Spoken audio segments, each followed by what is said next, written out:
I'm keeping this log because there's nothing else left to do. The network's down, no calls, no messages. Even the scanner's mostly static now, like the air itself is holding its breath. I don't know how far this has spread. I only know what I saw tonight. It started close to midnight. I was on my way back from the market on Eastman. Late night run for batteries and canned goods. Things I should have stocked up on earlier, but life gets in the way. Streets were quiet, cold air pushing low fog through the alleys, swirling around the street lamps like smoke. I was half a block from home when I noticed them. 3 figures out by the laundromat. The way they moved, slow, dragging their feet like they weren't sure where they were going. But it wasn't clumsy. There was purpose in it. Steady. Focused. One of them stopped in the middle of the crosswalk. Just stood there, head tilted slightly, like listening to something far off. Arms slack at their sides. The others gathered behind. A man across the street, maybe my age, noticed first. He waved, called out, asked if they were all right. Got no answer. I watched him cross toward them, saw the way his body language shifted as he got closer, the confidence fading, his steps slowing. He reached out, trying to get their attention. That's when the first one lunged. No warning, no hesitation. Fast. The others followed, like a switch flipped inside them. The man tried to pull away, stumbled back hard, scrambling for space. I heard him yelling, asking them to stop, but they kept closing in, arms out, eyes empty. They didn't respond to his words, didn't even blink. I didn't stay to watch. My gut told me to move, and for once, I listened. I cut down the alley, stayed low, kept moving. Tried to shake off the fear, telling me it was worse than just some bad drug or group attack. But I couldn't shake the feeling that this wasn't random, not some outbreak of violence. There was something off about the way they moved. Their faces weren't twisted with anger. They weren't shouting. They weren't screaming. They just kept coming, like they weren't there at all. The scanner confirmed what I'd already started to believe. Officers calling in about people turning violent without provocation. Whole teams going silent. One voice called them VOIDS. Said it like it was the only word that fit. VOIDS. V's, for short. It stuck. I kept moving, tried to loop back toward the highway overpass to see how far this had spread. Couldn't believe how many I saw gathering at the intersections. Dozens. Some standing still, some pacing like they'd lost the thread of their own thoughts. But once they saw movement, once someone got close, they snapped to attention fast, heads snapping toward the target like they were tethered to it. But not all of them were the same. I saw one standing apart from the rest, near the gas station on Howell. Tall, lean, wrapped in a coat that hung off him like it weighed too much. He didn't move like the others, didn't rush, didn't chase. He just stood there, watching. There was something else too, a faint vibration in the air near him, not loud, more like the buzz of distant power lines, soft enough you could almost convince yourself it wasn't real. The other voids kept their distance from him, like they knew better. I kept moving. I found a spot down in the basement of an old print shop on Harlan. Thick shutters, solid door. For now, it's holding. I keep thinking about the way they looked, the emptiness in their faces, like their thoughts had been wiped clean. Nothing human left behind the eyes. The city feels hollow tonight. I can hear them sometimes, their footsteps scraping against the pavement outside. Slow, steady, searching. Couldn't sleep. Couldn't even close my eyes. Every time I blink, I see their faces. Those vacant eyes, staring through the dark, like they're looking for a thought they forgot to finish. The quiet outside isn't right. There's no traffic, no horns, No music thumping through the walls from the club 2 blocks down, just the occasional scrape of shoes dragging across the street and the soft clink of something metal tapping against the pavement when the wind picks up. It's worse when it goes completely still. There's movement out near the loading docks. 2 of them, maybe 3. Hard to tell in the fog.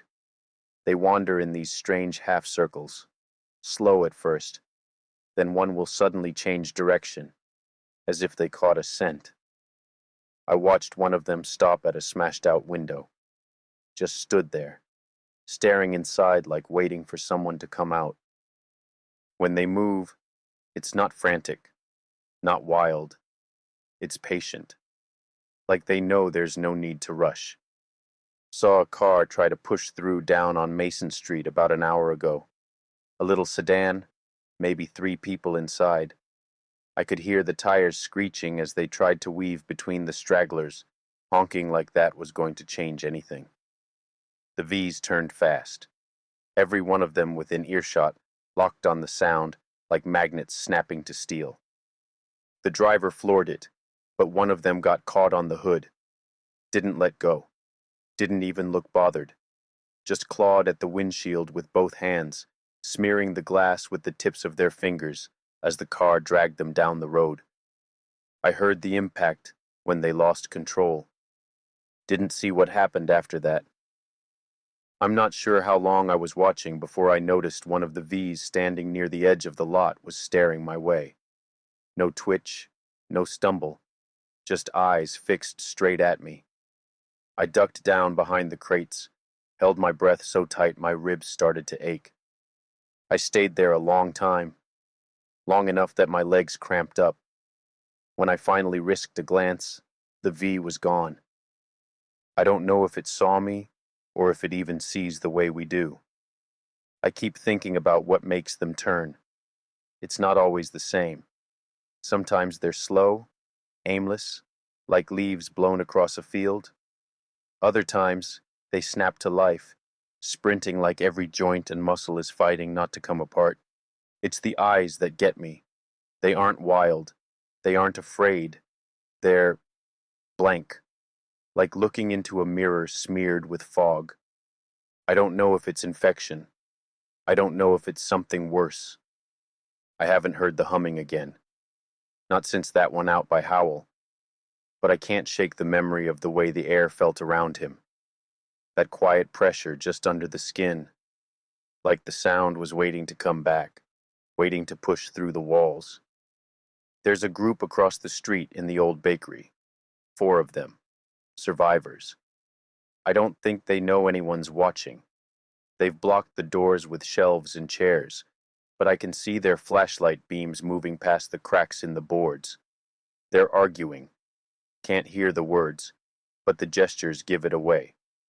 One of them wants to leave. The others are shaking their heads. No one's shouting. They're smart enough to keep their voices down. One of the V's has been lingering by the front of the building, just standing there. Every so often, its head tilts like it's listening for something, like it knows. The city feels smaller tonight, like the streets themselves are closing in. I keep waiting for the power to cut out completely, for the last bit of light to fade. I don't know how long the locks on these doors will hold. I keep going over what I saw earlier, the way the voids move when they catch the scent of something living. That quick shift from wandering to focused, like flipping a switch. It's not mindless.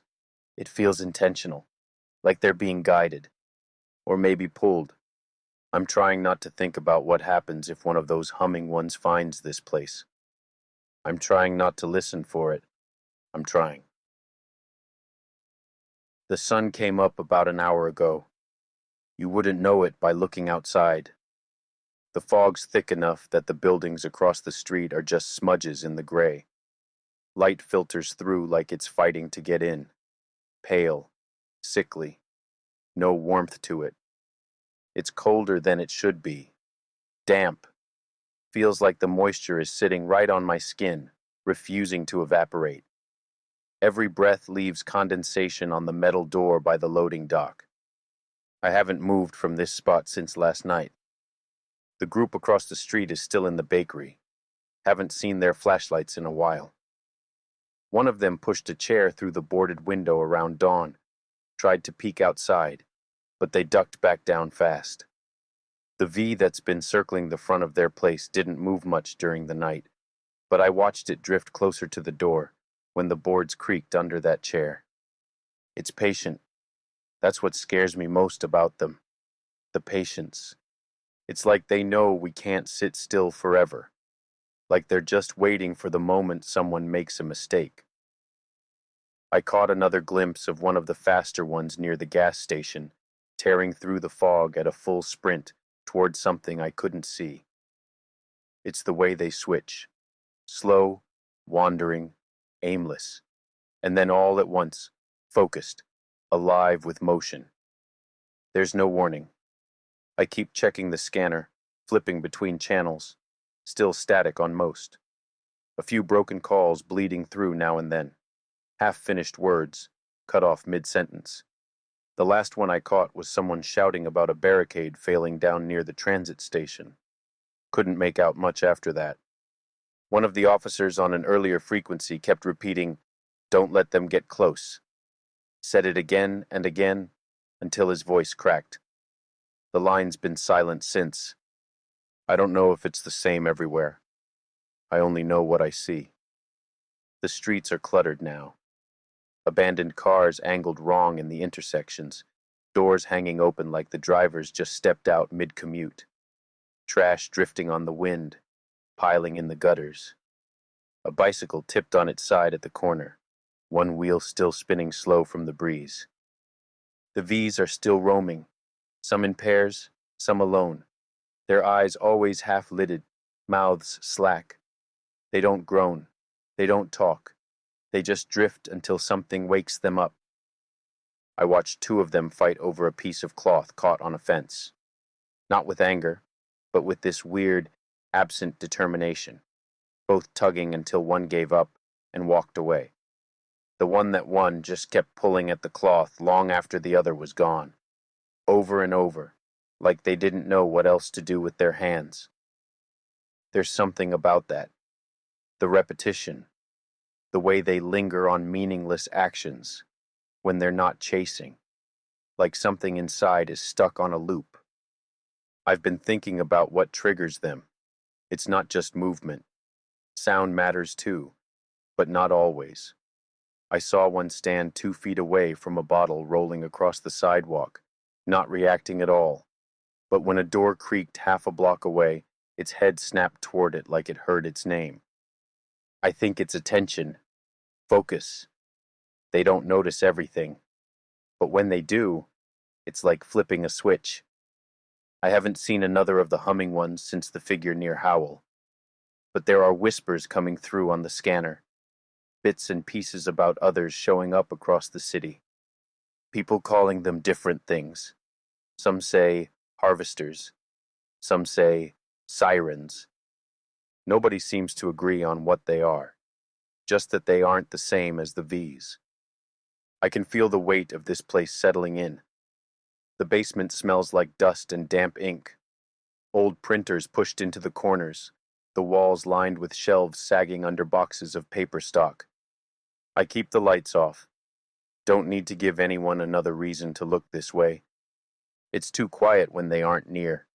Worse than the sound of them. I've started counting the seconds between the shuffles of their feet outside, just to give my mind something to hold on to. 16 seconds. 24. Then silence. Then the soft scrape of a boot on pavement again. I don't know how long I can stay here. Supplies won't last more than a couple days if I ration. Water's the real problem. The bakery group, one of them tried the back door about half an hour ago. Pushed it open slow, peeking out like they thought maybe the fog would hide them. I saw the V by their front entrance drift a little closer when the door moved. Not fast, just enough to let them know they were being watched. I don't think the people inside understand how long these things can wait. There's a kind of hunger in that patience. I need to find another place before they figure out I'm here. The streets are getting worse by the hour, and the V's, they aren't getting tired. The fog's lifting, but it doesn't help. Now I can see further down the street, but all it does is show me how many of them are out there. The voids, the V's, wandering through the open spaces like they belong here more than we ever did. I counted at least 17 moving past the bakery over the last hour, some in groups of 3 or 4, others drifting alone like scraps of fabric caught on the breeze. They keep their distance from one another until something draws them together. Sometimes it's a noise, a voice too loud, the bang of a loose shutter slapping against the frame of an old storefront. Sometimes it's nothing I can hear at all. It's like they know where to go without being told. The group across the street is still inside the bakery. One of them, a tall guy with a green jacket, keeps pacing past the window like a caged animal. I can tell he wants to make a run for it. The others are keeping him back, at least for now. They're low on supplies. I can see it in the way they're moving. More agitated, more desperate. Arguments are getting worse. One of them threw something across the room earlier. I could hear the crash from here. Desperation makes people loud. Loud gets you noticed.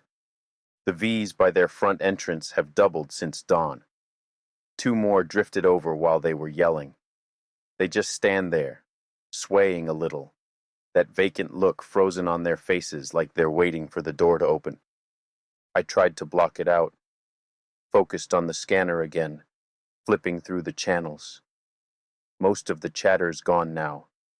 Static, half words, the occasional burst of panic before the line goes quiet. One call came through from south of the river, someone pleading for help, saying they were surrounded, that the things outside weren't acting right. They said some of them just stood there and stared at the windows for hours without moving. There's no response on that channel anymore. I haven't seen another of the humming ones yet, but I know they're out there. The people on the radio keep calling them by different names. Harvested, hollow singers. I don't know what's real and what's rumor, but the ones who've seen them don't sound like they're making it up. They're afraid.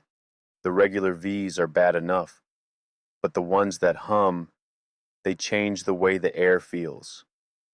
I still feel that pressure when I think about the one I saw near Howell.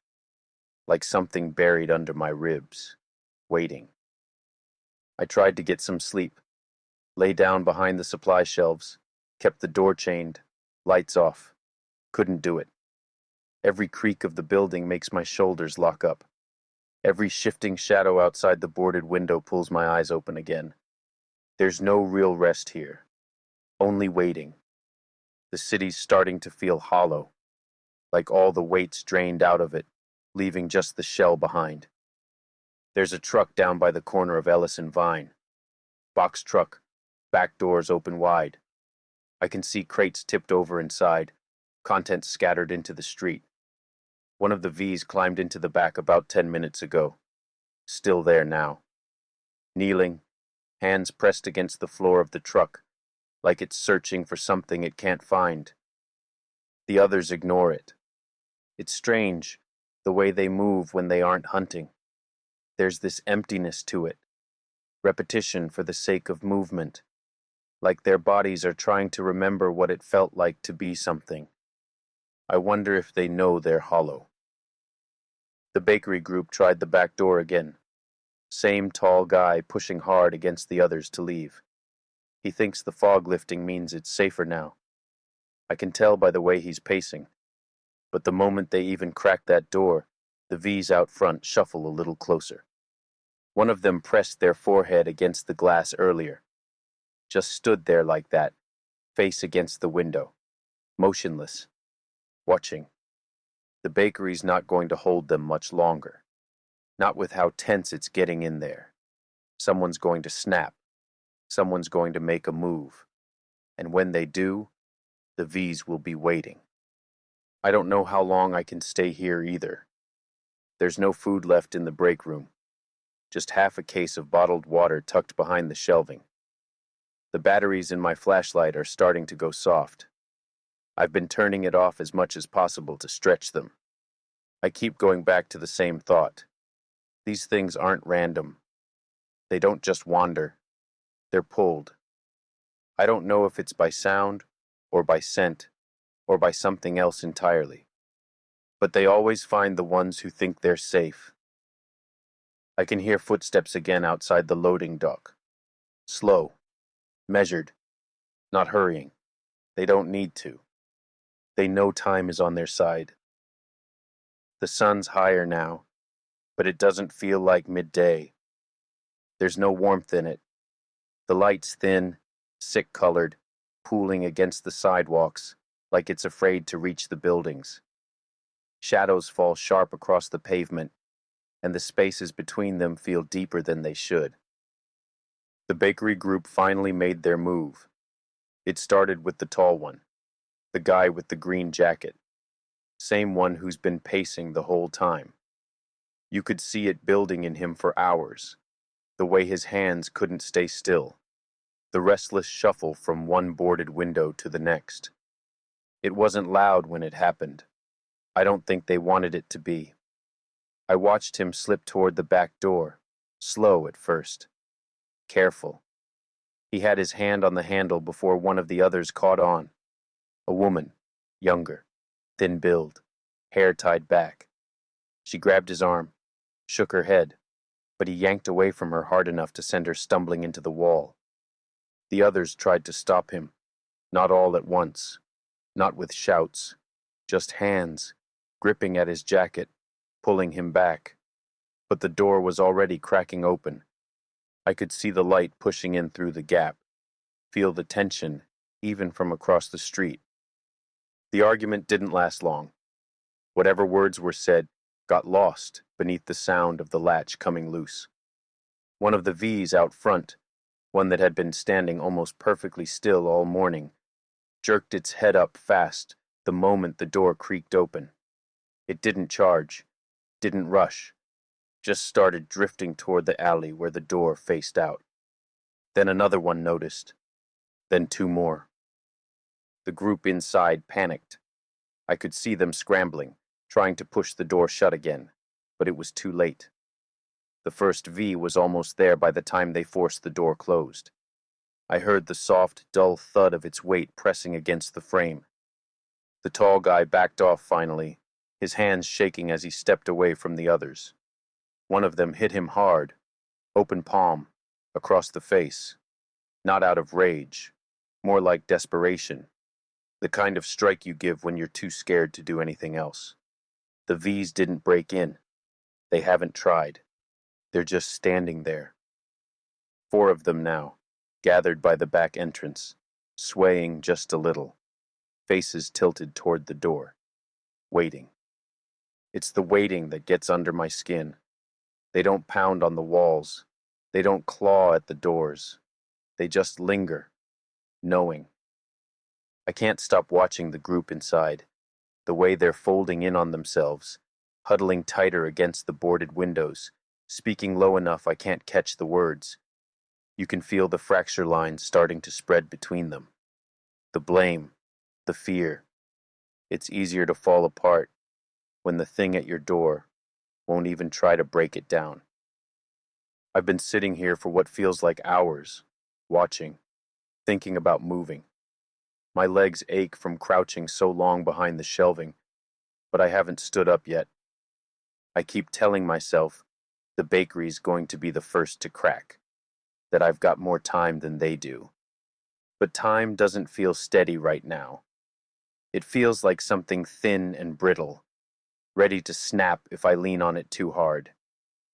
Every part of me wants to move, to get out of this place, away from the weight of the walls pressing closer every time the footsteps outside shuffle past. But then I think about what's out there, the spaces between the buildings, the side streets packed with stalled cars and open doors, the things waiting on the other side of every corner. I watched a pair of V's earlier. They stood at the mouth of the alley near the train tracks, didn't move for a long time. Then both of them, at the same instant, turned their heads toward the same open window 2 floors up. There wasn't even a sound, not that I could hear. But they turned, like they knew. I keep wondering if the humming ones know more, if they're the reason the others seem to move with purpose. There are too many questions I can't answer from here. But sitting still feels like it's thinning me out. Like the longer I stay in one place, the more I'm fading into the walls. I checked my pack again. 2 bottles of water left. 1 protein bar. Flashlights on its last leg. The batteries might hold another night if I use it sparingly. I keep running the streets through my head. Routes I could take. Places that might still be clear. There's a supply store 2 blocks west. Or at least there was. Maybe the shelves are already stripped bare. Maybe the windows are already filled with faces that don't blink. I can feel the decision pressing harder the longer I wait. The bakery group keeps looking at the back door like it's the only thing left between them and whatever's waiting outside. I keep looking at my own door the same way. I should have left sooner. It's easy to sit still when you're hoping the worst part is already over. Easy to believe that staying quiet, staying low, buys you time, makes you safe. It doesn't. The bakery broke this afternoon. I watched it crack open piece by piece. The tall one in the green jacket finally made his move. Couldn't keep still any longer. Whether the others agreed with him or just ran out of fight, they started pulling down the barricade at the back door. Moving fast. Clumsy. Driven more by fear than any kind of plan. I don't know if they thought the V's wouldn't be waiting right outside, or if they were just hoping the few they saw weren't paying attention. But they were. They always are. The first mistake was that door easing open. Just a sliver. Just enough to test the alley. That was all it took. There were 3 standing out back, nearly shoulder to shoulder. The moment the latch shifted, they turned their heads like they'd been waiting for the sound. One of the younger ones from the bakery group snapped, broke first, shoved past the others and ran straight out into the alley like the open space meant freedom. The V's didn't rush him. They just shifted, closed the space between them as easy as stepping through a puddle. The kid's feet caught up with his panic before the rest of him could. He went down hard, hit the ground trying to claw backward on his hands. The V's moved in, slow at first, then faster once he hit the ground. Inside the bakery, the shouting rose fast. Someone slammed the door, but it wasn't enough. One of the women threw something through the front window, a chair or a stool. I couldn't tell through the glare of the afternoon light. 2 of them bolted out through the broken glass, scattering into the street. I watched one trip over the edge of the frame, scrambling to get up as the V's at the front shifted toward the noise. The whole group split. Some still inside, others running wherever they could find space. I lost the tall guy somewhere in the push and blur of bodies. But the girl with the tied-back hair, she ran smart. I caught a glimpse of her tearing through the alley behind the bakery, jacket swinging loose, one sleeve ripped away. She didn't slow down. She didn't look back. She kept running like she already knew there wasn't anything worth looking back at. The V's gave chase for a stretch. Not all of them. Enough to make it clear they weren't giving up easily. Then it was quiet again. The street fell back into that same sick stillness, the kind where every little sound feels like it's got claws. I didn't wait for another sign. The V's were too busy circling the wreck of the bakery to pay attention to one more body slipping away from the mess. I threw my pack over my shoulder and moved. I didn't know what I'd find out there. My apartment's maybe 5-6 blocks away, above the pawn shop off Halpern. I left it unlocked when I stepped out last night, thinking it'd be a quick run to grab supplies. I didn't know what was coming. The alleys felt too quiet. That tense kind of quiet. where you know things are nearby, but you can't see them yet. I kept to the side streets, slipped between the rows of dumpsters and under rusted-out stairs, staying low. Every step felt louder than I wanted it to. Every crunch of gravel under my boots made me grit my teeth. There was a white sedan by the corner of 14th, doors wide open, the driver's side still swaying a little from the breeze. I didn't stop to check. Pushed on toward the next block, eyes on every window, every shadow that held still too long. That's when I heard her. Quick footsteps, too steady to be one of the V's. Light, controlled, but moving fast. The rhythm of someone still alive, still thinking. I ducked behind a stack of shipping pallets, held my breath, and waited. She passed the gap in the alley, head down, one arm cradled against her chest where the jacket had torn, shoulders tight, like holding herself together through nothing but will. The girl from the bakery. I didn't call out, didn't move. I stayed crouched, watching her cut through the lot behind the hardware store, weaving between the shells of parked cars, like she knew exactly where she was going. I waited, let her put some space between us, then followed at a distance. She didn't run blind. She wasn't panicked. Every turn she took had purpose in it, like she'd already mapped out a way through the streets. She stopped at the wall of an old pharmacy, pressed herself flat against the brick, head turning quick as she listened. I stayed low, one knee in the dirt behind a rusted sedan, watching. When she turned again, her eyes found me before I could duck away. No scream, no scramble, just this locked stare, wide, sharp, daring me to take another step closer. Neither of us moved. Not yet. She didn't run, didn't move at all. Just stood there, back against the brick, eyes locked onto me like she was still deciding whether I was worth the risk. One hand braced at her side, fingers curled tight into the ragged edge of her jacket where the sleeve had torn away. Her shoulders rose and fell sharp with every breath, but she kept her ground. I raised my hands slow, palms out, showed her I wasn't holding anything. Neither of us spoke at first. The city around us stayed quiet. That strange kind of quiet, where your ears go hunting for any sign that something's moving in the spaces you can't see.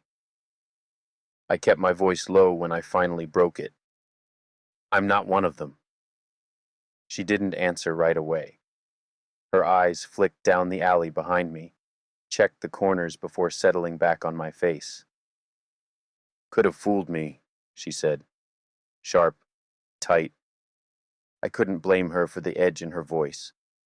After what I'd seen happen at the bakery, I wouldn't trust anyone either. I've been watching since last night. Saw what happened at the bakery. At that, her jaw clenched. Something in her expression shifted, like she was trying to hold the weight of the last few hours inside her teeth. She didn't ask what I meant. She knew exactly what I meant. How many of you were there? I asked. Her throat worked like the words didn't want to come out. 5. The word cracked a little on the way out. She bit it down fast. I nodded once. Didn't push. I'm headed back to my place. Not far. Few blocks east of here. I kept my voice as steady as I could, though my chest felt tight enough to crack my ribs. She didn't answer. Just kept staring, like she was peeling the words apart in her head, looking for the lie. I kept my hands up, slow and steady. I'm not looking to crowd you. I'm not asking for anything. I'm just saying, if you're going the same direction, safer to move together. Her eyes narrowed, watching me like she was waiting for me to flinch. Finally, after what felt like a full minute standing there in that awful stretch of quiet, she shifted her weight off the wall, gave a small nod. Fine, but we're not friends, I almost laughed. It came out softer than I meant, like air leaking through my teeth. Didn't expect we were. She kept her distance as we moved, a good 6 or 7 feet between us at all times, eyes scanning the streets like she wasn't sure if I might turn at any second. I couldn't argue with the caution. I was half expecting the same from her. The streets felt wrong as we cut through the alleys, too open. The wind pushed bits of trash along the sidewalk, catching torn pieces of plastic bags on the fence posts, making them rattle like someone breathing just out of sight. Every window we passed looked like an eye half closed in sleep. At one point, she raised a hand, palm out. Halt. We ducked behind an old delivery truck near the corner of Wren and 12th. Two of the V's drifted across the intersection ahead of us, slow, that same lazy sway in their shoulders. One of them paused, head tilting toward a storefront like it heard something inside. But after a few long seconds, they both moved on, slipping into the gray haze down the block. She didn't move until they were completely out of sight. Smart. Neither of us spoke as we kept moving. Every sound felt too loud in my ears. The scuff of my boots, the soft jingle of the strap buckle on my pack. Even our breathing felt like it carried too far. The pharmacy gave way to the row of shuttered shops near Halpern. My place was close now. I felt my throat tighten a little when I saw the door from a distance, still slightly ajar, swinging just enough to catch the last of the evening light. I hadn't even thought to lock it when I left last night. Thought I'd be back before midnight. I stopped just shy of the steps, eyes sweeping the street, listening. I need to check inside, I said quietly. She didn't argue, just crouched low by the frame of an old mailbox, her eyes scanning the open spaces while I edged toward the door. The interior was darker than I remembered, smelled like dust and old coffee. I pushed the door open slow, listening hard. Silence. I moved through the narrow hallway, past the cluttered shelves stacked with things I'd meant to organize months ago. My small living space beyond was still intact. No signs of anyone or anything having been through. I stepped back out onto the landing, gave her a small nod. Clear. She still didn't look sure. Upstairs? She asked. Yeah, apartments over the shop. 2 rooms. Not much.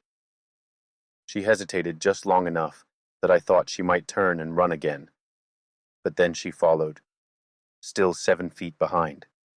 Still not friends. Not yet. She didn't sit down right away. Didn't even take her jacket off. Just stood near the door, eyes scanning every corner of the apartment like she expected something to crawl out of the walls. I kept my hands where she could see them, moved slow, dropped my pack near the little table by the window. It was the first time I really looked at the place since walking back through that door. The clutter felt heavier now, the shelves stuffed with too many books I never finished reading, the sink full of a day's dishes that now felt like they belonged to someone else entirely. The apartment's not much. 2 rooms, a kitchenette, and a small back space where I keep what passes for a bed. Thin mattress on a wood frame, a patchwork of old blankets. The girl hovered near the window, checked the boards I'd nailed over the glass months back for insulation. Good enough to keep out the wind. Probably not enough to keep out the things outside if they really wanted in. She broke the silence first. What do you have? I didn't ask what she meant. We were both thinking the same thing. I pulled my pack open and dumped the contents out onto the table. 2 bottles of water, one nearly empty, a protein bar, half a pack of peanuts, a pocket knife, flashlight with batteries going soft, lighter, some duct tape, 3 zip ties, 1 spare shirt, a box cutter, an old map of the city, corners dog-eared from years of use. She watched quietly, jaw clenched, then gave a slight nod. Anything here worth eating? Couple cans, beans, corn, not much. I gestured toward the cupboard over the sink. She crossed the room without a word, pulled the door open, checked inside, counted what little was there out loud, ticking each item off on her fingers. 2 cans of beans, 1 of corn, peaches, maybe 3 bottles of water. She reached toward the back of the shelf, came up with an unopened jar of peanut butter, held it up between 2 fingers. This'll go further than all the rest. I nodded. There was something steady about the way she moved. Efficient, careful, like her hands already knew how to ration, how to plan for the worst. She set the peanut butter down on the table, then gave the room another slow scan. Bathroom? Through there. I nodded toward the small door by the far wall. She disappeared into the back room for a moment, came back with the half roll of toilet paper and a grim look on her face. Not great, she said. I didn't exactly expect company. That earned me the closest thing to a smile I'd seen from her so far, a twitch at the corner of her mouth, barely there. I leaned back against the wall, arms crossed. My stomach was tight, hunger clawing at the edges, but I ignored it. What's your name? I asked. She hesitated just long enough to make me think I wasn't going to get an answer. Marla. Simple. Short. Nothing else offered. I gave her mine. She nodded once. That was it. Marla crouched down near the table, pulled her own pack into her lap, and started emptying it out. What she had wasn't much better than my haul. A water bottle half full, 2 energy bars, a crowbar wrapped in tape at the grip, a small folding knife, 1 flare, a pair of gloves, 2 spare hair ties. She stacked the food on the table between us without saying anything about whose was whose. I watched her check the lock on the door twice, then double-check the window boards.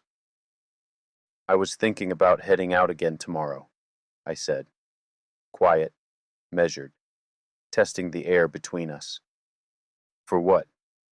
More supplies. Water first. Food if there's any left to find. She gave a small nod, but didn't look at me. Maybe see if the pharmacy's got anything left. First aid. Batteries.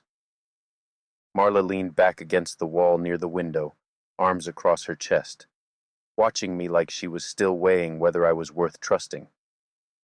I was gonna head east, she said, toward the river. Maybe the warehouses are still stocked. Neither of us suggested going together. Not yet. The space between us was still too wide.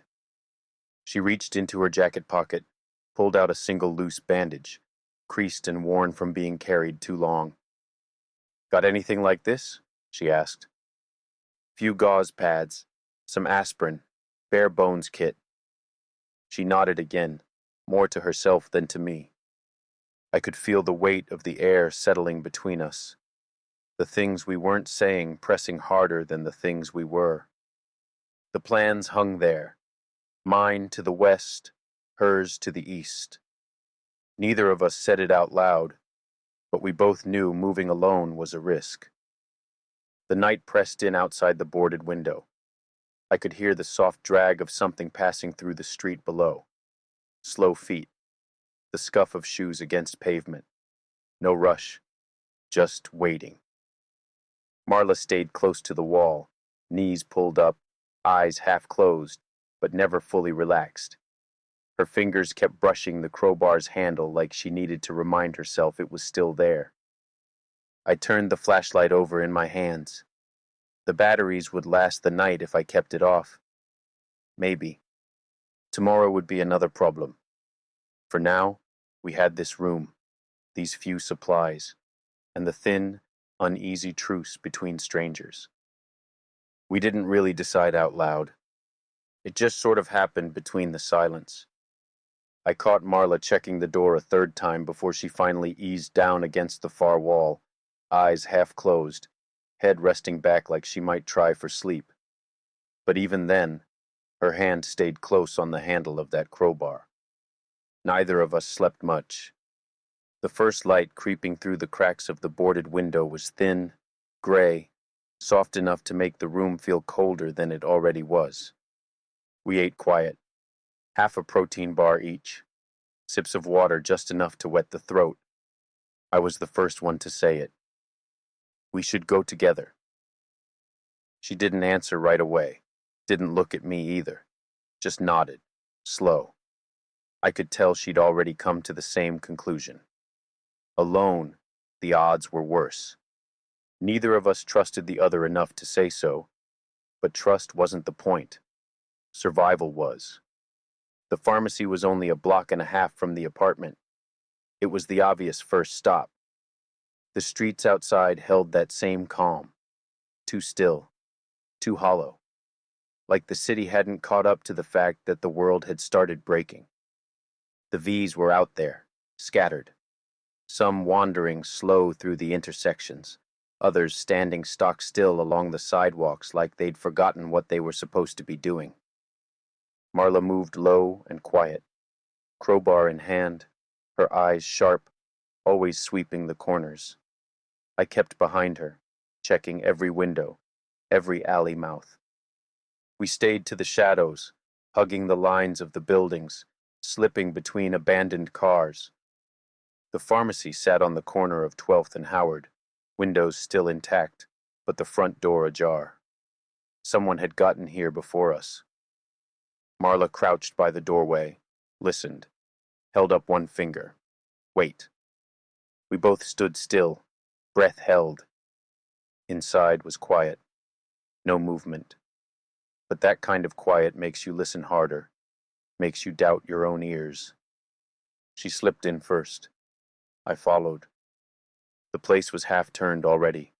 Shelves tipped, aisles cluttered with fallen bottles and ripped packaging. Whoever came through here before hadn't been careful. But not everything was gone.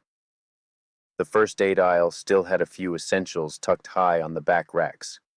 Gauze, a bottle of antiseptic, some bandages, painkillers in a sealed blister pack. We worked fast but quiet, packed what we could without rattling the shelves. Marla's hands moved like she'd done this before, calm, methodical. Eyes still watching the doors while she worked. I took the flashlight, checked the back storage room.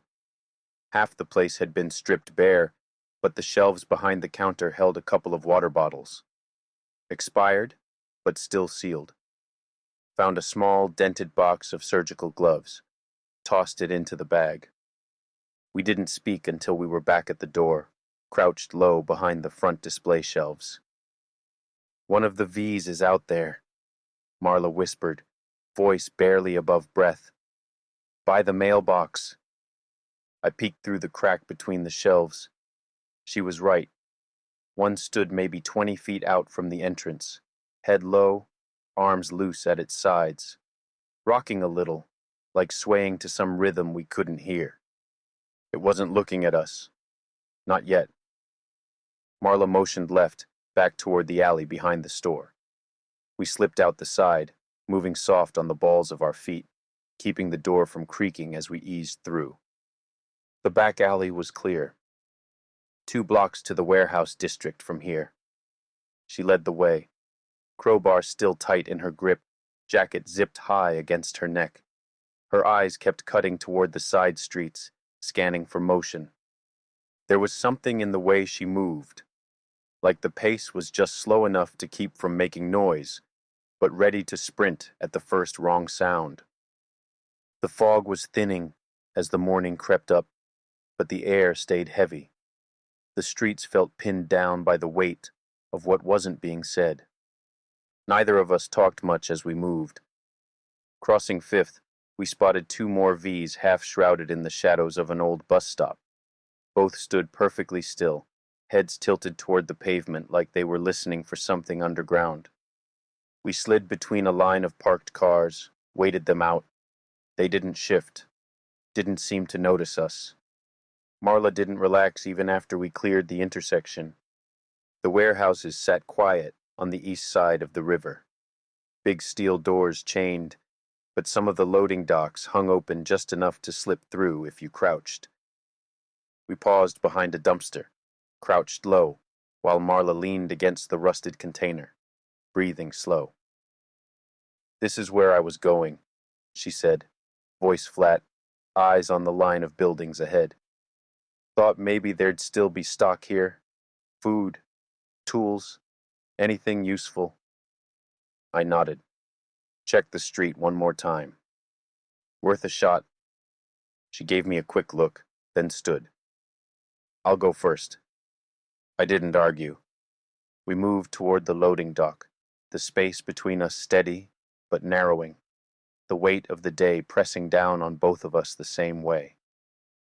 The warehouse sat heavy against the fog, its metal siding streaked with rust, long stretches of chain-link fence sagging into the ground like the whole place was bowing under its own weight. The loading dock door was cracked open just enough for a person to slip through. Marla knelt beside it first, listening, eyes narrowed. She pressed a hand against the metal frame, waiting for any vibration, any sound from the other side. Nothing. She gave me a quick nod. We slid in low, crouching through the narrow opening into the wide, dark belly of the place. Inside, the air was thick with dust and the stale bite of old chemicals. The scent of machine oil clung to the concrete like a stain that couldn't wash out. Stacks of wooden pallets towered along the back wall, crates sealed with warped plastic wrap leaning against each other like drunks in a bar fight. The only light came from thin slits in the high windows, gray streaks cutting through the dark, painting long stripes across the floor. We kept our steps soft, splitting off instinctively, me sweeping right toward the shelving units near the office doors, Marla angling left, eyes up on the catwalks above. The shelves were mostly empty, a few busted toolboxes, stray nails scattered like seeds. But near the back corner, tucked under a sagging tarp, I found a crate half-filled with shrink-wrapped cases of bottled water. I crouched low, peeled back the plastic, checked the seals. Intact. Dusty, but good. "Water," I whispered across the space between us. Marla gave a nod, raised 2 fingers toward the shelves where she'd found a box of work gloves, some rolls of duct tape, a few rusted utility knives. Not much, but better than empty hands. We kept moving, working the perimeter, eyes sharp. The stillness in the place was wrong. Not the kind of empty that happens when a building gets abandoned. This felt held, like breath stuck at the back of a throat. Marla found a small stack of sealed boxes near the side office, cracked one open with the edge of her crowbar. Inside, flashlight batteries, a whole case of them. Some probably shot, but some still good, enough to be worth the wait. I pocketed 2 packs, slung one more into my bag. The silence held. Then something shifted. A soft scrape. Not near the doors. Above us. Both of us froze at the same moment, eyes cutting upward toward the skeletal lines of the steel rafters. A shape moved just barely in the shadows up on the catwalk. It wasn't a void. It moved too carefully, too controlled. A deliberate slide of feet, slow, testing each step before it committed weight. Marla crouched low, crowbar in hand, head tilted. "Someone's up there," she mouthed. I nodded, raised my knife, kept my stance low. Another step from above. Then the shape dipped closer to the rail, and a face appeared between the slats. Not one of them. Human. Alert. Watching. The figure stayed crouched, head low, eyes sharp beneath the brim of a faded ball cap. Late 20s, maybe early 30s. Couldn't tell more from this distance. "Hey," I whispered, soft but clear. The person tensed. "We're not looking for trouble. Nothing. The stare held, steady, hard. Marla shifted her weight, angled slightly between me and the figure, the crowbar raised but not yet threatening. "We're just looking for supplies," I said. "Not here to fight." Still nothing. Then finally, the figure raised one hand, slow, open, palm out. Another scrape from above, and then the stranger spoke, voice low, but echoing off the rafters. "Are you alone?" I shook my head, nodded toward Marla. "Just the two of us." The figure stayed crouched, eyes cutting between us, weighing the words. "Stay where you are," they said. We didn't move. A minute passed, then the sound of boots on metal stairs, slow and careful. The figure stepped down from the catwalk, emerging from the shadows fully now. Slim frame, jacket zipped high, a small pack slung tight against their back. No weapon in their hands, but a hunting knife strapped across their thigh. They stopped a good 10 feet from us. "Didn't think anybody was left around here," they said. Voice tight, rough like it hadn't been used much lately. "Same," I answered. The person kept their eyes on us, but I could see the exhaustion under the suspicion. The drawn lines of someone who hadn't slept right in days. "What's your name?" I asked.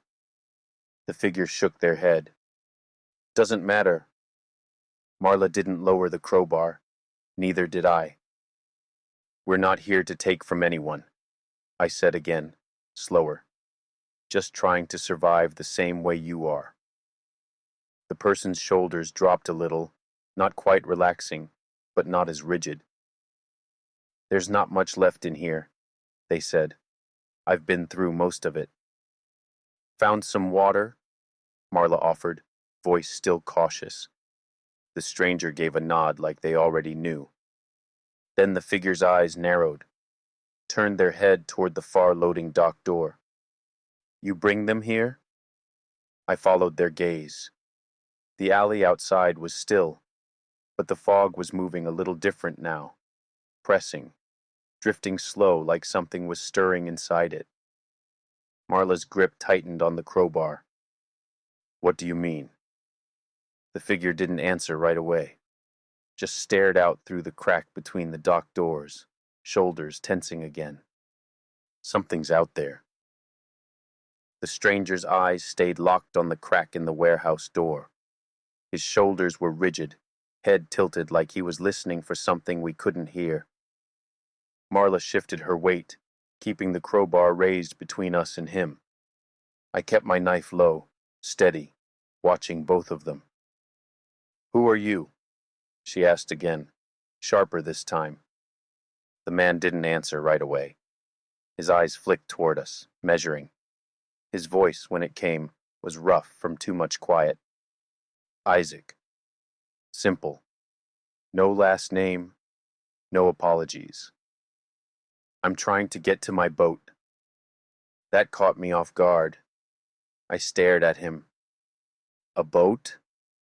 He gave a short nod, eyes cutting back toward the alley.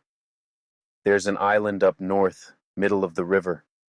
Not much on it but trees, a generator, some gear I stashed there. Been getting it ready for a while." Marla's jaw tightened, but she didn't lower the crowbar. "I was in the city for a day," Isaac continued, stocking up on some last things before heading back out. Then everything fell apart quicker than I figured it would.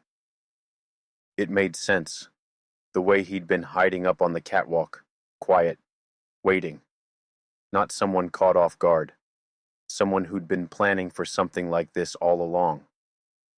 "So you're a prepper," I said. His eyes narrowed, but he didn't deny it. "I've got a place that's off the grid. Safe. Safer than staying here anyway." I could see the weight behind his words, the readiness mixed with the wear of someone who'd been on the edge of this kind of thinking for years. "The boat's tied up at the docks," he went on, "about a half-mile from here. give or take. Marla's eyes stayed sharp, watching every word. "You're sure it's still there?" she asked. Isaac gave the smallest of nods.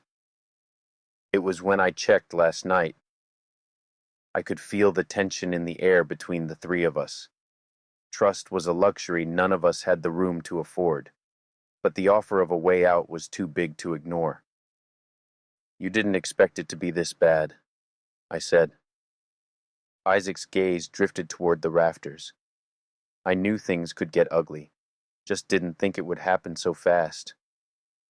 "What's on the island?" Marla asked. "Food, shelter, tools.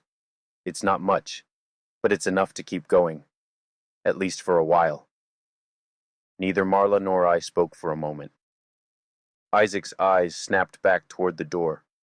He stepped forward, crouched low, and motioned us down with a sharp wave of his hand. "You bring them here?" he hissed. "What?" I whispered back, following his line of sight. The alley outside was still thick with fog, but the air felt heavier now, like the mist itself was leaning in close. "Something's moving out there," Isaac muttered. Marla's grip tightened on her crowbar. "I didn't see anyone following us," I said. Isaac didn't answer. His eyes stayed locked on the door. We waited, crouched, listening. A soft metallic clatter echoed from somewhere beyond the fence line.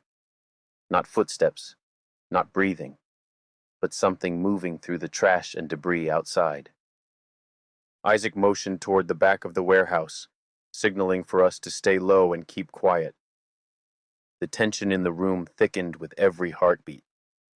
Marla's eyes met mine for the first time in a while. I could tell she was running the same math I was. Risk, timing, trust. Isaac pulled the pack tighter to his back, knife ready at his side. "I can get to the docks," he whispered. "I know the route, but if we're going to move, it has to be soon." Marla nodded once, sharp and decisive. I felt my fingers tighten around the handle of my knife. It wasn't just the voids we had to worry about. There were other things out there in the fog, other people, and not all of them were going to be this willing to share a plan. Isaac didn't wait for us to argue. The second the sound outside shifted, from the soft rattle of debris to something more deliberate, heavier footfalls against the pavement, he was moving. Marla and I followed fast, crouching low beneath the rusted shelving, sticking to the shadows as Isaac slipped along the inside wall of the warehouse, leading us toward a side exit. His movements were sharp, practiced. I could tell he'd walked this route in his head 100 times. The door at the back was chained but loose at the frame. Isaac pushed it open just enough for us to slide through one at a time, checking the alley before signaling us forward. The fog was thinner now, but still clinging low to the streets, like it didn't want to let go. We kept to the walls, steps quick but soft, moving between rows of broken crates and sagging fences. Isaac stayed ahead, pausing at each corner, watching, listening. Halfway down the block, I caught the shape of one of the V's at the end of the street. Head turned, body stiff, motionless. It wasn't looking at us. Not yet. We dipped into the nearest alley, pressing close to the brick, holding our breath as the V's head jerked up, scanning the open space. There were more of them now. 4, maybe 5, scattered across the intersection. One by one, they began to drift toward the warehouse. Isaac swore under his breath, eyes darting between the route ahead and the gathering pack behind. "Go," he hissed. "Move now." We broke cover, sprinted low across the alley mouth, ducking behind a toppled delivery truck as the first of the V's turned fully toward the sound of our feet on the concrete. Their heads snapped toward us too fast, bodies jerking into motion like puppets yanked on strings. The chase was on. Marla led hard, cutting sharp across the lot, vaulting a sagging fence like she'd done it 100 times. I followed, Isaac right behind, keeping pace. We hit the main street near the docks, my breath tearing in my throat, muscles burning from the sprint. The river was ahead. I could see the gray ripple of water between the buildings, Isaac's boat bobbing low at the end of the pier. Old fishing craft, maybe 20 feet, patched hull, outboard motor tied up at the stern. Not pretty, but enough. We cleared the last alley and sprinted down the pier, boots clattering against the warped planks. The V's were fast, too fast, the slap of their feet on the asphalt close behind, their heads lurching forward as they ran. Isaac reached the boat first, dropping his pack and fumbling with the knot at the dock line. "Get in," he barked. Marla jumped down into the boat without hesitation, swung her crowbar up toward the dock, ready to knock back anything that followed. I dropped my pack over the edge and vaulted down after her, catching my balance on the slick deck, just as Isaac freed the last of the tie and pushed the boat hard from the dock.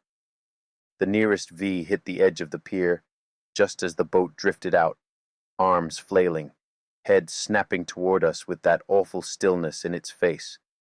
I could see the teeth clenched tight behind its slack jaw, its hands reaching, clawing at the air as we floated just out of range. The others piled behind it, stumbling to a halt at the water's edge, watching, waiting. I didn't realize I was holding my breath until we were 2 boat lengths out, Isaac throwing himself at the outboard, yanking the starter cord hard enough to make his shoulders jerk. The motor sputtered, coughed, then caught, the soft grind of the prop pulling us into the current. Marla's eyes stayed on the dock, crowbar still raised like she half expected one of them to jump the gap. That's when I heard it, the high, panicked yelping from somewhere down the pier. At first I thought it was the wind, the slap of the water against the hull, but then the sound rose again, sharper, closer. A dog. Small, lean, mangy, its fur slick with grime, eyes wide and frantic as it darted along the edge of the dock, trying to avoid the cluster of V's standing nearby. It dodged between their legs, slipping past the slow swing of one's reaching arm, skidding across the planks as it made a run for the end of the pier, toward us. Marla spotted it first. Her head snapped toward Isaac. "Pull us in closer," she snapped. Isaac shook his head. "It's too late."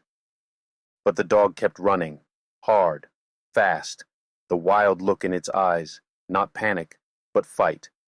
It leapt, paws stretched long, sailing through the space between the dock and the boat. Hit the side hard, scrabbled at the slick edge, claws slipping. Without thinking, Marla dropped her crowbar, lunged forward, caught the scruff of its neck just as the dog lost its grip. She hauled it over the edge, the animal landing hard against the deck, shaking, gasping, but alive. The V's surged forward at the movement, reaching toward the water, but the boat was already pulling away, the current carrying us faster now. The dog curled into itself on the deck, sides heaving, eyes wide but fixed on Marla like she was the only safe thing in the world. Isaac shook his head, gave the motor another pull to keep the speed. "We don't need more mouths to feed," he muttered. Marla didn't look at him. "Not leaving it behind." The dog's ribs showed sharp beneath its coat, but its tail gave the smallest twitch. I couldn't help but smile, just a little. We drifted into the fog, the city blurring behind us, the soft chop of the water beneath the boat the only sound for miles. The city melted into the fog behind us. The shoreline blurred into gray, buildings fading to shapes, then to shadows, then gone. Only the steady chop of the water beneath the boat, the low cough of the outboard motor, and the occasional shudder of the hull cutting through the current filled the air. No one spoke for a while. The adrenaline had drained out of me, leaving behind that strange hollow ache that comes after a sprint when your body hasn't figured out how to stop shaking. My hands stayed tight on the edge of the boat, knuckles white, eyes fixed on the rippling water ahead, like looking back might bring the city chasing after us. Marla sat cross-legged near the bow, the stray dog curled against her hip, shivering. She kept one hand resting on its back, slow, steady strokes along the matted fur. She hadn't looked up since we'd pulled away. Isaac stood at the stern, one foot braced on the deck, hands on the tiller. His eyes stayed ahead, tracking the line of the river, watching the turns like he knew each bend by feel. It was Marla who broke the silence first. "So, this island of yours," she started, her voice rough from too many hours of holding back. "It's really out there?" Isaac gave a single nod, eyes still on the water. "Few miles upriver. Hard to find if you don't know the cuts. Current splits before you hit the main channel, and there's a shoal that keeps most boats from getting too close." She narrowed her eyes a little at him, weighing the words. "Safe? As safe as anything gets now." The dog shifted, tucked itself tighter against her leg. "What's on it?" I asked. "I mean, what exactly do you have stashed out there?" Isaac's jaw clenched. For a moment, I thought he might not answer, but then he exhaled, slow. "Cabin, generator, some fuel, food stores, tools. I've kept it supplied for a few years now." Marla tilted her head, studying him. "Prepper?" He didn't look at her, just gave a small shrug. "I'm prepared." That was all he offered. The engine sputtered once, then steadied. The dog flinched at the sound, but Marla kept her hand firm on its back.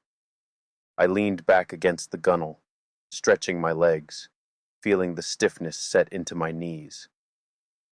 "Marla," I said, breaking the quiet again. "You from around here?"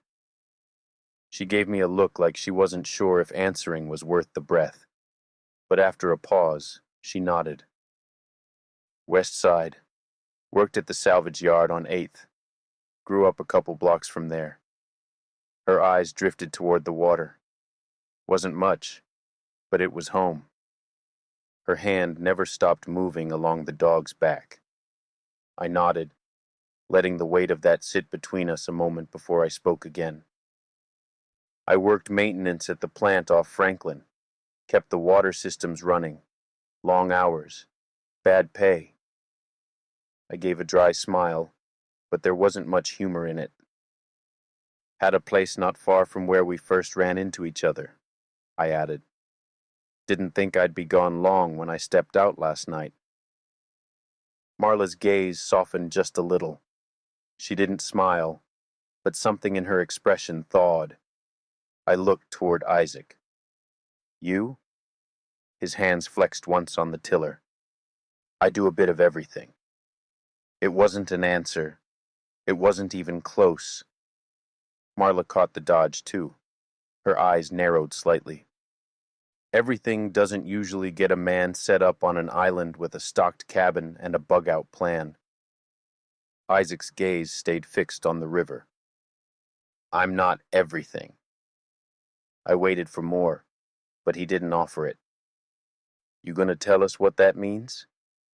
His jaw worked again, teeth grinding under the tension of whatever he wasn't saying. But when he spoke, the words came level, calm. "I spent years learning how to disappear when I needed to. Let's just say my line of work taught me early that waiting for someone else to come save you is a losing game. It wasn't much, but it was more than I expected." The dog shifted again, curling tighter against Marla's side, letting out a soft, tired whine. "What about the dog?" I asked, voice softer now. "You gonna name him?"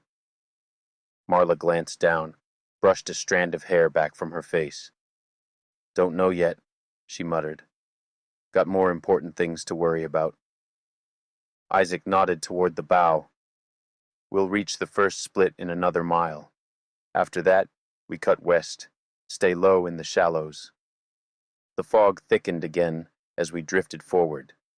The river narrowed at the next bend, trees leaning out over the water like their branches were trying to scrape the sky clean. I let my eyes drift between the two of them, the stray at Marla's hip, the tightening lines in Isaac's shoulders. We were still strangers, but for now, we were going the same way. The river stretched wide before it broke at the mouth of the ocean, the water growing restless beneath the bow of the boat. The sky above blurred into gray sheets, and the air grew colder with every mile we crossed. Isaac cut the motor to a soft idle as we neared the final bend, drifting along the current now more than steering it. The fog peeled back slowly, like curtains drawn from a stage, and there it was, the island. It rose out of the water in a way that made the river around it seem too small to hold it. A mass of dark rock, cliffs jutting straight up from the churning waves, faces sheer and brutal, like they had been split from the earth with a rusted blade. The sides of the island were pocked with gaping cave mouths, dark holes that yawned just above the high tide line, the largest of them wide enough to swallow our boat, and another alongside it. The rock around the cave openings was blackened, slick with moss and time, as if something inside had breathed against it for centuries. Marla shifted at the bow, her hand tightening instinctively around the stray dog tucked close against her hip. Even Isaac's shoulders went stiff, though he tried to hide it under the slow roll of the boat. Nothing about the island looked right. It didn't belong here. The cliffs cut up into the sky, and sitting atop the highest point, surrounded by ragged, wind-warped trees, was a small wooden cabin. It looked like a painting pinned against the wrong backdrop, too simple, too human against the raw teeth of the stone. "What is this place?" Marla murmured under her breath. Isaac didn't answer. We drifted closer toward the largest cave mouth, where the cliffs dipped just enough to allow a narrow dock built into the stone. Old, but sturdy. Weathered wood lashed against the rock, half submerged in the restless tide. Isaac guided us in, cutting the motor fully before pulling alongside the dock. The boat bobbed heavily as he tied off the line, his movements slower now, deliberate. The cave loomed above us, its mouth dark and dripping, the air pouring out of it damp and cold. "You sure about this?" I asked, half joking, but the unease in my chest was real. Isaac just nodded. "This is the only way up." We gathered our things fast, packs slung over shoulders, crowbars and knives gripped tight. The dog stayed close to Marla, moving on light feet, sniffing at the dock boards with small, nervous snuffles. The cave swallowed the light quickly as we stepped onto the dock. Inside, the stone walls narrowed, pressing close, the water slapping soft and hollow against the rocks below. The dock wound forward into the mouth of the island, disappearing into the dark like a trail laid out for us long before we ever arrived. There were no torches, no lanterns, no signs that anyone else had been here. Just the slow drip of water falling from the cave ceiling, echoing in the stillness. Isaac led the way, his shoulders squared against the weight of the darkness. Marla and I stayed close behind, the dog moving between us, paws clicking softly against the worn planks. The deeper we went, the colder the air became. It wasn't just the chill of shade, it was deeper, bone deep, like the stones themselves had never known sunlight. The walls of the cave were strange too, not smooth like river rock. They were ridged and layered, almost organic in places, like the inside of some massive ancient shell. A faint, salty breeze pushed through from the other side, leading us up a gradual incline, the dock sloping slightly upward toward a split in the stone where faint light bled through. We climbed, The path opened onto a staircase cut crudely into the cliff face itself, stone steps slick with moss, but still intact. Above us, framed against the dying light of the afternoon, was the cabin. Simple, sloped roof, a small porch leaning off one side, smoke-blackened chimney, though no fire burned. It looked abandoned. Isaac said nothing as he led us up the stairs. Each step groaned under our weight, echoing in the cave mouth behind us. At the top, we stood together for a moment, looking out over the river below. The fog was thicker here, rolling off the ocean in sheets, dragging the world behind us into a soft blur of nothingness. The island was small, just this cabin, the cliff edges, and a scattering of twisted trees clinging to the stone. But what lay beneath, those yawning caves, those impossible black hollows, felt bigger than the surface could explain. I could feel it in my chest, low and heavy. The island wasn't just a place. It had a purpose. And whatever that purpose was, we weren't meant to understand it yet. Marla shifted beside me, the dog whining softly at her feet. Isaac finally spoke, voice low. Home. For now. But even he didn't sound convinced. The cabin looked plain from the outside. Weathered wood, a slanted roof stitched together by rusted nails, small dark windows that reflected nothing back at us but fog. It leaned a little to the east, battered by endless winds off the river. But when Isaac pushed open the door and stepped inside, the air changed. I crossed the threshold behind him and stopped short. Marla, still holding the dog close, moved in after me, her footsteps slowing in the same way mine had. Inside, the cabin wasn't plain at all. The main posts, 4 thick columns holding up the roof beams, weren't just rough-cut timbers like I expected. They were carved. Intricately, impossibly so. Every inch of the wood was covered in winding patterns, almost like old totems. Not animal shapes exactly, more abstract, spirals, eyes, teeth, branches twining into impossible knots, symbols that pulled the eye in, made the head swim if you stared too long. The walls were bare otherwise. No shelves, no food stores, no weapons, no supplies piled in the corners like Isaac had said. Just a rough stone hearth at the far end and a small table made of the same blackened wood. There was no generator, no fuel, no signs of anything prepared for a long stay. Marla's head turned slowly, taking it all in. Her hand dropped unconsciously to her crowbar. You said this place was stocked, she said, voice low and sharp. Isaac closed the door behind us, the soft click of the latch sounding too final in the stillness. I said it would keep us alive, he answered, voice calm, almost amused.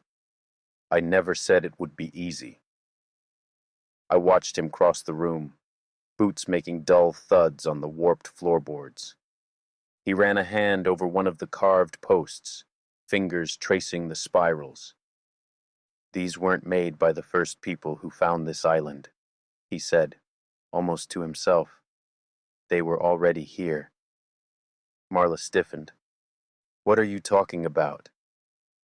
Isaac didn't answer right away. He circled the nearest post, eyes following the carvings as though reading a story only he could see. This place isn't like the others, he said finally.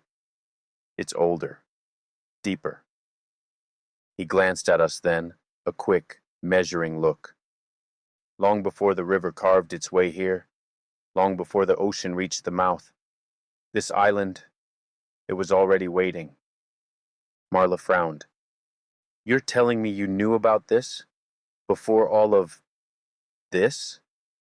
She waved a hand toward the window, toward the wreckage of the world outside. Isaac's mouth twitched into something that wasn't quite a smile. I knew something was wrong with this place the first time I saw it.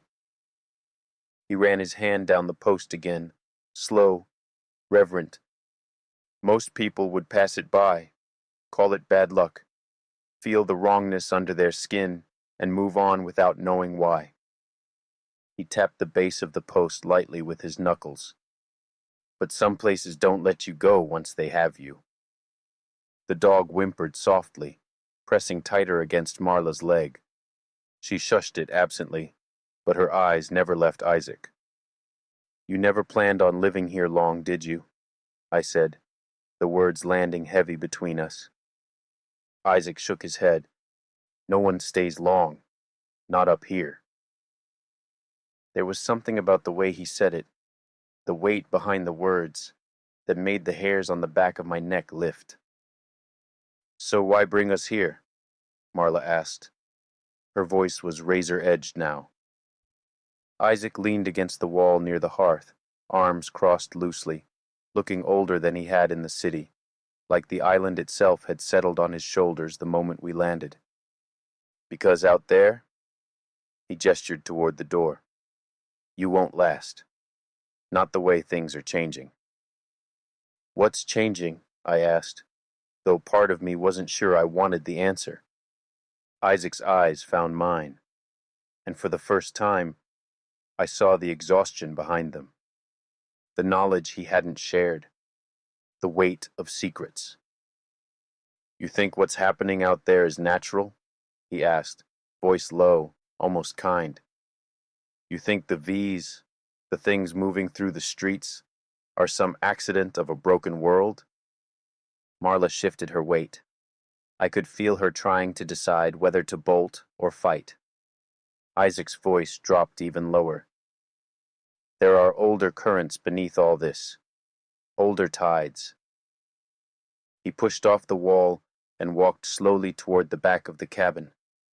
A thick slab of wood lay across the floorboards there, a trapdoor, so worn into the floor that you could barely tell it was there unless you knew where to look. He crouched, brushing dust away from the edges with the back of his hand. "You want to know the truth about this island?" he said, almost whispering now. "You're going to have to see what's underneath." The dog whined again, low and fearful. Marla tightened her grip on the crowbar. I didn't move. Isaac's fingers found the iron ring set into the wood. He lifted the hatch, and a slow, damp breath of cold air spilled up from the darkness below, carrying with it the scent of stone, salt, and something else, something dry and old, and almost sweet, like flowers left to rot in the sun. The trapdoor opened not into a cellar, but into a stairwell, descending deep into the heart of the island itself, cut into the black stone with care, lined with more of those carvings, spirals, eyes, shapes too complex for easy meaning, leading down into something ancient, waiting. The trapdoor yawned open into darkness, not the empty kind you find in a cellar or a basement forgotten by time. This darkness felt deeper, weighted, alive. I hesitated at the edge, one hand still gripping the strap of my pack so tight my fingers ached. Marla was stiff beside me, crowbar in hand, the stray dog pressed tight to her leg, whining low under its breath. Isaac stood by the opening, the faintest tilt of his head, like he was listening to something only he could hear. Something calling from below. Without a word, he stepped onto the first stair. We followed. The staircase wasn't like anything I'd ever seen, carved directly into the stone, not by machines, but by hands, ancient hands, patient hands. The steps wound down in a slow spiral, each one etched with the same intricate patterns as the posts above. Symbols coiled along the walls, sharp angles that bled into curling lines, strange sigils that seemed almost to shimmer in the corner of my eye if I stared too long. The further we descended, the broader the stairwell became. The air thickened, the scent of salt giving way to something older, something dry. like dust trapped for centuries beneath rock. I ran my fingers along the wall once as we moved. The stone wasn't smooth. It pulsed faintly beneath my hand, as if the island itself still breathed. The steps widened with every turn, spiraling out, the darkness lifting into a soft glow the deeper we went. Not from torches, not from any obvious source. The very stone seemed to give off its own faint, cold light, a ghostly blue that made shadows twist long and sharp along the walls. And then the staircase opened. We stepped down into a vast chamber, a room carved into the living heart of the island, so massive the walls melted into mist before you could find the ceiling. The floor was glass, not the polished modern kind, but something stranger, crystal clear, riddled with veins of silver and pale green, stretching out beneath our feet in a perfect, flawless sheet. Below the floor, another world moved. Shadowed corridors plunged down through the rock, winding deeper still. Pathways lined with ancient stone, and in some places, wide, unnatural tunnels cut cleanly through the depths, their walls smooth and lined with metallic panels. Modern construction, surgical and jarring against the raw, ancient stone. I caught a glimpse through one of the glass panels, rows of stark metal tables far below. Flickering lights, chambers filled with machines I didn't recognize. Marla let out a low breath beside me. To the sides of the great hall, the walls stretched high and curved inward, cradling long, spiraling shelves that ran up and up, a library carved into the living stone itself. Books lined those shelves, not just old tomes with cracked leather spines and symbols I didn't recognize, but also modern volumes, science textbooks, battered journals, even a few children's books in bright, fading colors. The past and the present stacked together, unsorted, unexplained. Above the library, massive stone carvings watched us from the walls, faces worn half away by time, some human, some not. The glow of the chamber didn't come from torches or lamps. It came from the veins running through the crystal floor itself, pulsing softly like the heartbeat of something too old to die. Isaac stopped at the base of the stairs, turning in a slow circle, his face lit from below in that cold, unreal light. This place... Marla's voice was barely a whisper. What is it? Isaac didn't answer. He just stepped forward into the hall, his boots making no sound against the crystal. I moved after him, my own footsteps hesitant. The floor flexed faintly underfoot, not enough to shift, but enough to remind me that we were walking on something impossibly thin above endless depth. Marla stayed closer to the walls, one hand brushing the spines of books, older than anything I'd ever seen. We passed narrow side passages leading off into darkness, some rough-hewn, others terrifyingly clean, edges too sharp, angles too perfect. Through one, I caught a glimpse of long glass tubes running along the walls, filled with a pale mist. Another showed a heavy metal door, cracked open just enough to see the edge of what looked like a lab. Modern, clinical, and abandoned. Everywhere, the same mingling, the ancient and the new. The air was too still, like we had stepped into a place that had been waiting. And in the silence that followed our footsteps, something else stirred, deep beneath the crystal floor, something moving in the slow rhythm of breath. We reached the center of the vast room. A raised dais stood there, circular, carved from a darker, blacker stone than anything else. In its center was a low, shallow basin, dry now, but stained with the traces of something dark that had once filled it.